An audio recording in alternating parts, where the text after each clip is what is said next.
పెద్దలకి అలాగే కమ్యూనిటీ పెద్దలందరికీ నా హృదయపూర్వక నమస్కారం అండి. ఈ రోజు ఈ సమావేశం జరుపుకోవడానికి కారణం ఏంటంటే మాకు జరుగుతున్న అన్యాయం మమ్మల్ని ప్రజెంట్ ఇక్కడ ఇన్ఛార్జ్ శ్రీ చెమట జగన్మోహన్ రాజు గారు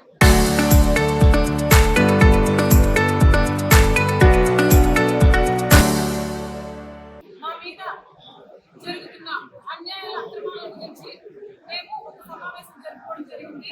అతని టార్గెట్ ఏంటంటే మా బలిజ కమ్యూనిటీ మొత్తం కలిసి పార్టీ మారాలి, మమ్మల్ని ఏలేయాలి పార్టీలో నుంచి అని. మేము పార్టీ మారము. నారా చంద్రబాబు నాయుడు గారు అలానే నారా లోకేష్ గారు అధ్యక్షుడు మల్లా శ్రీనివాస్ గారు ప్రతిపాదించిన వ్యక్తి కాబట్టి నువ్వు ఒకనొక టైంలో మా కమ్యూనిటీ కూడా నీకు సపోర్ట్ ఉంది. జగన్మోహన్ రాజు గారికి ఇదే విన్నవించుకుంటున్నాము, మా సపోర్ట్ మీకు ఉంది. ఇన్ఛార్జ్ విషయంలో ఇన్ఛార్జ్ వచ్చాక మా మీద ఎందుకు ఇంత టార్గెట్ పెడుతున్నావో అర్థం కావట్లేదు. దయచేసి మీ వైపు చాలా తప్పులు ఉన్నాయి. దయచేసి అవి మా కమ్యూనిటీ మీద మీరు అక్రమంలో అన్యాయాలు దయచేసి అవి మీరు తొలగించాల్సిందిగా కోరుతున్నాము. మీరు మారాలి. ఇలానే ఉంటే పార్టీ హైకమాండ్ కి విత్ ఎవిడెన్స్ మమ్మల్ని ఎవరెవరు అతను ఏమేమి మాట్లాడుతున్నారో మా కమ్యూనిటీని ఇటు పోతే బీసీఆర్ గారిని తరిమేశారంట, ఇటు పోతే సుగవాసి గారిని తరిమేశారంట. ఐ హావ్ ఆల్ ఎవిడెన్స్ అండి.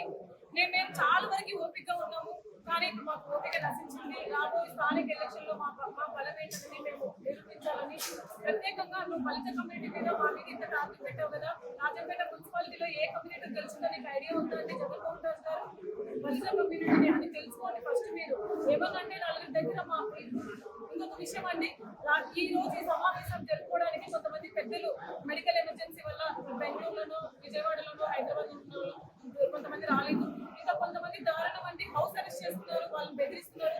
మేము ఏదైనా సమస్యలు అడిగినా కూడా మా వైపు ఏదైనా ఇట్లా మాకు ప్రాబ్లమ్స్ ఉన్నాయని అడిగినా కూడా మమ్మల్ని బెదిరిస్తున్నారు. మేము హైకమాండ్ కి అతని మీద ఏదైనా కంప్లైంట్ పెట్టి ఎవిడెన్స్ పెట్టి మమ్మల్ని బెదిరిస్తున్నారని.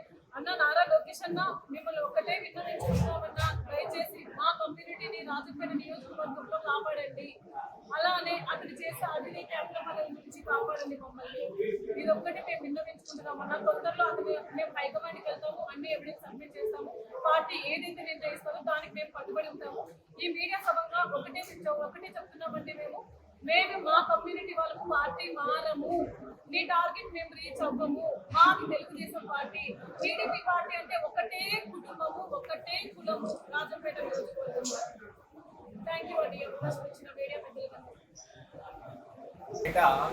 ప్రజెంట్ ఎమ్మెల్యే ఆ ఏరియా 2019లో పార్టీ ఓడిపోయిన రోజు ఆ ఏరియాలో 9 పంచాయతీలు ఉన్నాయి. దగ్గర 17-18 బూతులు ఉన్నాయి. 17-18 బూతులకు గాను 9 పంచాయతీలకు గాను ఒక్క మందపల్లి నుంచి తప్ప ఇంకా వేరే ఏ గ్రామం నుంచి కూడా ఎవరు వాళ్ళు కాదు చేసేవాళ్ళు. 2021లో మున్సిపల్ ఎలక్షన్లు అయిన తర్వాత అప్పటి నుండి ఇంకొక పంచాయతీ నుంచి రిప్రజెంటేషన్ పెరుగుతూ వచ్చింది. ఒక్క మా పంచాయతీలో మేము తిరుగుతూ వచ్చాము. ప్లస్ ఇప్పుడు ప్రజెంట్ ఎమ్మెల్యే మన ఓటు కూడా మా పంచాయతీలో కలిగి ఉండేది. అయినా మా బూతులో 154 ఓట్లు మెజారిటీ వచ్చింది. అంటే మేము అక్కడ ఎంత పని చేసాము, ఎంత కష్టపడ్డాము చూడండి.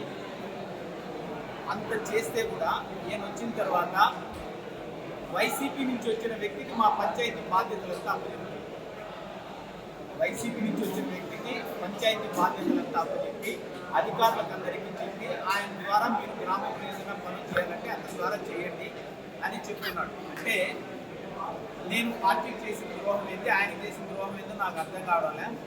ఆయన రాజంపేట బాధ్యత తీసుకున్న తర్వాత ఇన్ఛార్జిగానే కాకుండా దానికి ముందుగానే ఆయన బాధ్యతలు అప్పచెప్పారు. అప్పటి నుండే నేను ఆయనతో ట్రావెల్ చేశాను. ఒక 8 నెలలు ట్రావెల్ చేశాను.